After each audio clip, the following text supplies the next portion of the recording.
अस्सलाम वालेकुम, welcome to our channel नॉवेल्थोलॉजी। कैसे हैं आप सब लोग? उम्मीद है सब ठीक ठाक होंगे। आज आपके लेकर आई हूँ नॉवेल कोई तो आसरा मिले की न्यू एपिसोड। लास्ट एपिसोड में तो सरदार अदनान शाह की जो है ना क्या पगड़ी रखी गई थी और वो बाकायदा से अब सरदार बन गए हैं। अब देखते हैं सरदार बनने के बाद कौन कौन से फैसले लेते हैं। जल्दी से चैनल को सब्सक्राइब कर दें, वीडियो को लाइक कीजिएगा, शेयर कीजिएगा और रिव्यूज़ भी दीजिएगा। बेल आइकन को ज़रूर प्रेस कीजिएगा ताकि तमाम एपिसोड्स की नोटिफिकेशंस आपको वक्त पर मिल सकें। नॉवेल है कोई तो आसरा मिले, एपिसोड नंबर है 12। मुबारक हो जिगर, आखिर अपनी असल जगह पहुंच ही गए तुम। वो बीजान को अपने चौड़े सीने में छुपाए उन्हें दिलासा देने के साथ जहरीली सोचों में गुम था। अजलान की चहकती आवाज़ पर होश में आता सरस से अपने तासुरात पर काबू पा गया। अजलान की आवाज़ पर बीजान भी अपने आंसू पोंछती पीछे हटी थी। खैर मुबारक, उससे बगलगीर होते वो मुख्तसरन गोया हुआ, जिस पर अजलान ने उसकी पीठ थपथपाई। मुबारक हो अजलान। वो उससे मिलकर अलग ही हो रहा था। बाबर साहब की आवाज़ पर मुड़कर उनकी तरफ मुतवज्जा हुआ, जो अपनी बाहें फैलाए खड़े थे। वो उनकी बाहों में समाया तो बाबर साहब को लगा वो खड़े खड़े ढह जाएंगे। माजी में हुए जुल्म में वो खुद को बराबर कसूरवार समझते थे। उनकी कैफियत को समझते अजलान ने उनकी पीठ थपथपाकर उन्हें गायबाना तसल्ली दी, जिस पर वो खुद को संभालते जबरी मुस्कुराहट चेहरे पर सजाकर पीछे हटे। वक्त ने और कुछ सिखाया हो या ना हो, लेकिन शाह हवेली के मकीनों को दोहरी शख्सियत बनना ज़रूर सिखा दिया था। उनके मुस्कुराते चेहरों को पीछे क्या क्या तूफान कैद थे, ये सिर्फ वो जानते थे। और वो ये सब दुख अजियतें बड़ी महारत से छुपाए बज़ाहिर मुस्कुराकर जी रहे थे। अब चलना चाहिए बीजान, काफ़ी वक्त हो गया है। मोरे और बाकी सब इंतज़ार कर रहे होंगे। काफ़ी देर बाद जब लोगों का हुजूम हटा तो अजलान गोया हुआ, जिस पर बीजान सर हिलाकर मुअज़्ज़िज़ बुज़ुर्गों से अलविदाया कलमात कहकर गाड़ी की तरफ बढ़ी, जहां बाबर साहब फ्रंट सीट पर, अजलान ड्राइविंग सीट पर बराजमान था। वो अजलान के साथ पीछे बैठ गई। गाड़ी जन से आगे बढ़ी और उसके पीछे गार्ड की दो जीपें भी चल पड़ी। अजलान को ये प्रोटोकॉल पसंद न था, मगर बाबर साहब और बीजान की वजह से चुप था। 15 मिनट की ड्राइव के बाद वो सब शाह हवेली पहुंचे, जहां सब उनके इस्तकबाल के लिए खड़े थे। वो गहरी सांस लेता उनसे मिलने लगा। सबसे पहले जकिया बेगम से मिला, जिनकी नम आंखों में कैद अजियत और पलकों पर टके आंसू उसे नए सिरे से अजियत की भट्टी में कैद कर गए। आयशा बेगम की आंखों में वैसे ही तासुरात थे। वो भी बड़े ज़ब्त से खड़ी थी। उन सब की आंखों में नाचती अजियत उसे डगमगाने पर तुली थी, मगर वो भी अजलान शाह था जिसका ज़ब्त कमाल था। वो सपाट चेहरे समेत सबसे मिला। उसके सपाट तासुरात को देखते बीजान की आंखें एक बार फिर नम हो गईं। मुबारक हो आपको बहुत बहुत। वो अनायास से मुबारकबाद कबूल करके उसके सर पर हाथ रखकर खड़ा था। मध्यम आवाज़ पर माही की तरफ मुतवज्जा हुआ, जो बड़ी हसरत से मुस्कुराते देख रही थी। खैर मुबारक, शुक्रिया। वो मुख्तसर कहकर अंदर बढ़ गया, जिस पर माही का दिल एक बार फिर टूट गया। उसकी नम आंखों को देखते अनाया सरस से आगे बढ़कर उसे थामते वहां से लेकर लॉन की तरफ बढ़ी, जबकि बाकी सब अंदर चले गए थे। खुद को संभालो माही, इस तरह करोगी तो रुसवाई तुम्हारा मुकद्दर बनेगी, अनाया ने उसे समझाते कहा, जिस पर वो उसे बिना देखे अंदर भाग गई और इनाया अपने बोझल दिल को लिए अंदर लाउंज में चली आई। अब तो एक ग्रैंड पार्टी रखनी चाहिए, है ना बीजान? सब इस वक्त लाउंज में जमा थे जब जैगम ने ये शोशा छोड़ा। वो और उसकी फैमिली अभी अभी आए थे। सभी थे, सिर्फ माँ ही नहीं थी, जिसने सरदर्द का बहाना बनाकर खुद को कमरे में बंद कर लिया था। जैगम की बात पर सबने मुस्कुराते उसकी बात से इत्तेफाक किया।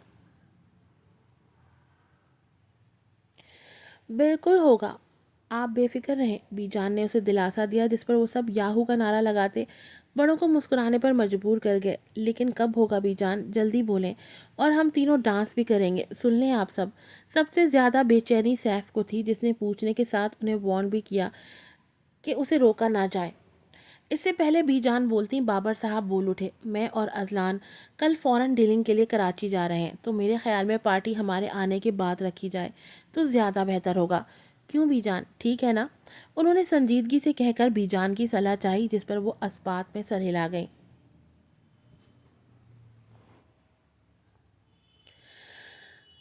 ऐसा करें, इन लोगों की वापसी 2-3 दिन में हो जाएगी, तो पार्टी बुध को रख लें। انہوں نے دن ڈیسائیڈ کر دیا جس پر سب متفق تھے۔ آہل کی نظریں پورے وقت میں عنایہ پر مرکوز تھیں، جس پر وہ جز بز ہوتی پہلو بدل رہی تھی، مگر وہ ٹھٹائی سے اپنی من مانی میں مگن تھا۔ مجبوراً وہ اٹھ کر اسے گھوری سے نوازتی کچن میں چلی گئی۔ اس کی گھوری پر وہ سر جھکا کر مسکرا دیا، مگر جب سر اٹھایا تو تینوں شیطانوں کو اپنی طرف متوجہ پایا۔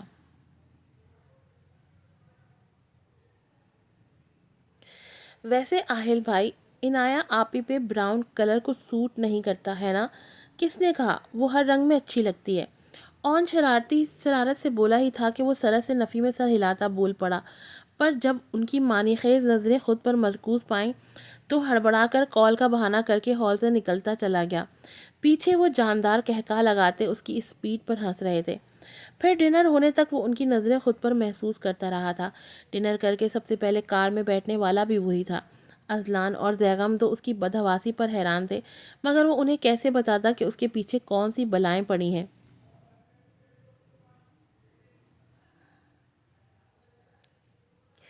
کوئی بات نہیں اماں، آپ چلی جائیں، میں مینیج کر لوں گی، اور ویسے بھی گارڈز بھی تو ہیں۔ وہ آج اپنا آخری پیپر دے کر گھر آئی تو اماں بھی کو پریشان حال لاؤنج میں ٹہلتے دیکھا۔ اس کے پوچھنے پر وہ اسے بتا گئیں کہ ان کی بہن کا ایکسیڈنٹ ہوا ہے، جس پر فوری جانا چاہتی تھی پر زرمین کی وجہ سے رکی ہوئی تھی۔ بابر صاحب ہوتے تو وہ چلی جاتی، مگر وہ آج صبح ہی کراچی گئے تھے۔ وہ صبح ان سے مل کر گئے تھے، مگر اب اس صورتحال میں وہ سخت پریشان تھی۔ زرمین نے ان کی بات سن کر انہیں جانے کا کہا، جس پر وہ انکار کر گئیں، مگر اس کی ضد اور تسلیوں کو دیکھتے وہ مان گئی۔ بابر صاحب نے بھی یہی کہا کہ گارڈ ہیں، آپ بے فکر ہو کر جائیں، اور ویسے بھی کل صبح وہ جلدی واپس آ جاتی ہیں، جس پر وہ مان گئی اور اس سے مل کر ڈھیروں نصیحتیں کرتی رخصت ہو گئی۔ جب وہ گئی تو شام کے 4 بج رہے تھے اور اب عشاء کی اذان ہوئے بھی کافی وقت ہو گیا تھا۔ وہ اس وقت بیڈ پر لیزی اپنا ماضی یاد کر رہی تھی۔ کاش اس کی ماں زندہ ہوتی تو وہ اور بابا سب ایک ہیپی فیملی ہوتے، مگر ہر خواہش پوری ہو یہ ضروری تو نہیں ہوتا۔ آنسو قطار در قطار اس کی آنکھوں سے بہتے چلے گئے۔ آج ٹھنڈک زیادہ تھا، جس کی وجہ سے اسے گھٹن بھی زیادہ ہو رہی تھی۔ زیادہ ٹھنڈک اس کے لیے نقصان دہ تھی۔ دفتن اس کا سانس رکا، وہ ہڑبڑا کر اٹھ بیٹھی۔ اس نے انہیلر ڈھونڈنا چاہا، پر وہ تو اس نے جانے کہاں رکھ دیا تھا۔ وہ جلدی سے اٹھ کر ڈریسنگ کی طرف بڑھی اور اس کے ڈرا میں ڈھونڈا، پر وہ وہاں ہوتا تو ملتا۔ پسینہ اس کے چہرے سے بہتا گردن تک چلا آیا اور اس میں آنسوؤں کی آمیزش بھی تھی۔ وہ جو اپنی برسی پر بہا رہی تھی۔ سانس سینے میں اٹکا تو وہ خود کو نہ سنبھالتے ہوئے لہراتی نیچے گری۔ اس کا ہاتھ لگنے سے ڈریسنگ کا سامان بھی نیچے گرا اور ان میں موجود کانچ کی چیزیں ٹوٹ کر فرش پر بکھر گئی، بالکل اس کے وجود کی طرح۔ وہ بہت ضروری فائل ہے عالیہ، آپ کسی ڈرائیور کو بھیج کر وہ فائل منگوا دیں اور اذلان سے کہیے گا مجھے رات کو میل کر دے۔ وہ اور اذلان آج ہی کراچی کے لیے نکلے تھے، مگر میٹنگ سے ریلیٹڈ فائل وہ شاہ ولا کی اسٹڈی میں چھوڑ گئے تھے۔ اس پروجیکٹ پر وہ 3 مہینوں سے کام کر رہے تھے۔ اس لیے جب بھی وہ زرمین کی طرف رکتے تو باقی کام وہیں کر لیتے۔ وہ گھر سے یاد کر کے نکلے تھے، پر اذلان کی وجہ سے جلدی جلدی میں وہ زرمین سے مل کر نکل آئے تھے۔ اب جب صبح میٹنگ تھی تو اس فائل کی موجودگی بہت ضروری تھی۔ اب بھی وہ عالیہ بیگم سے فائل منگوانے کا کہہ رہے تھے، پر رشید آج ہی چھٹی لے کر گیا ہے اور بی جان دوسرے ڈرائیور کے ساتھ وہاب صاحب کی طرف گئی ہیں بچوں کو لے کر۔ ان کی بات سن کر وہ گہرا سانس بھرتے، انہیں ڈرائیور کے آتے ہی اسے شاہ ولا بھیجنے کی تاکید کرتے فون بند کر گئے۔ کیا بات ہے چچی، کوئی پرابلم ہے؟ وہ فون رکھ کر مڑی تو اذلان کو پیچھے کھڑے پایا۔ وہ کب وہاں آیا انہیں خبر ہی نہ ہو سکی۔ اب اسے خود کی طرف متوجہ دیکھ وہ ساری بات اسے بتا گئیں۔ کوئی بات نہیں بیٹا، بی جان کے آتے ہی میں ڈرائیور کو بھیج کر فائل منگوا لوں گی، تم انہیں ای میل کر دینا۔ وہ اسے خاموش دیکھ کر گویا ہوئی، اب اسے کیسے کہتی وہاں جانے کا۔ وہ کہہ کر آگے بڑھی ہی تھی کہ اس کی سنجیدہ بھاری آواز پر کرن کھا کر مڑی۔ بی جان شام کو آئیں گی اور شام میں اگر ڈرائیور جائے گا تو آنے جانے میں 4 گھنٹے لگ جائیں گے، اس لیے میں جا کر لے آتا ہوں۔ آپ چاچو کو بتا دیں کہ میں فائل رات کو ای میل کر دوں گا۔ وہ بھاری لب و لہجے میں کہہ کر انہی قدموں پر مڑ کر ہال سے نکلتا چلا گیا اور وہ حیرت کی زیادتی سے اسے اپنی جگہ ساکت روک بھی نہ پائی تھی۔ اندھیری رات میں چمکتے شاہ ولا کے ایک پرستائش کمرے کے بیچوں بیچ بے یار و مددگار پڑا وجود کسی اور کا نہیں بلکہ شاہ ولا کے چھوٹے بیٹے سردار بابر شاہ کی بیٹی زرمین شاہ کا تھا، جسے وقت کی ستم ظریفی اس موڑ پہ لے آئی جہاں وہ مر بھی جاتی تو کسی کو کانوں کان خبر بھی نہ ہوتی۔ بے بسی تھی کہ بڑھتی جا رہی تھی، खूबसूरत गजाली आंखें जो बेहद स्याह थीं, शायद उसकी किस्मत की तरह, मगर इस वक्त बुरी तरह भीगी हुई थीं और उनमें बेइंतहा खौफ भी था। रोशन पेशानी और उस पर चमकता पसीना गोया शबनम के कदरों की मानंद था। खड़ी नाक, भरे भरे होंठ जो इस वक्त बुरी तरह लरस रहे थे, भरे भरे गुलाबी गाल इस वक्त आंसुओं से बुरी तरह भीगे हुए थे, धूपनी की मानंद चलती सांस जो शायद रुकने ही वाली थी। सीने में एक अलग तूफान मचा था, जैसे जिंदगी मौत को मात देना चाहती हो। मुतनासिब सरापा जो किसी जाहिद व आबिद के होश उड़ा सकता था। गर्ज के दरमीन शाह बे इंतहा खूबसूरत थी, मगर उसकी बदनसीबी सिर्फ ये थी कि वो जुनैरा शाह की बेटी थी। यही उसके ना करदा गुनाह भी था, मगर उस गुनाह की सज़ा तो वो पिछले 20 सालों से भुगत रही थी। फिर भी सज़ा थी कि ख़त्म ही नहीं हो रही थी। अब भी वो बेयारो मददगार पड़ी दर हकीकत मौत का इंतज़ार कर रही थी, क्योंकि उसका इन्हेलर उसके पास मौजूद नहीं था। स्याह आंखों में कहीं दूर किसी मसीहा के आने की उम्मीद का नन्हा दिया भी रोशन था। शायद कोई आ जाए, मगर वहाँ कौन आता सिवाय बाबर शाह के, जो कभी वहां आते, मगर वो जानती थी कि बाबा आज ही कराची बिजनेस डील के लिए गए थे। बेसाख्ता उसने पास पड़ी परफ्यूम की बोतल खींचकर सामने मौजूद दरवाजे पे दे मारी, जो उसका हाथ लगने से ड्रेसिंग टेबल से गिरी थी। उसने परफ्यूम पर इक्तफा नहीं किया, बल्कि जो कुछ हाथ लगा था फेंक दिया, शायद इस शोर से मुतवज्जा होकर कोई आ जाए। जब काफ़ी देर कोई नहीं आया तो उसकी रही सही उम्मीद भी टूट गई। उसने हार कर आंखें मूंदी ही थी कि धड़ की आवाज़ से दरवाज़ा खुला, जहां सामने वाले को देखकर ज़मीन की सांसें रुक गईं। वहीं मुकाबिल 12 साल बाद ज़मीन को इस हाल में देखकर पत्थर के मुजस्मे में ढल गया था। आज की एपिसोड यहीं पर ख़त्म होती है। फिर मिलूंगी नई एपिसोड के साथ। अस्सलाम वालेकुम।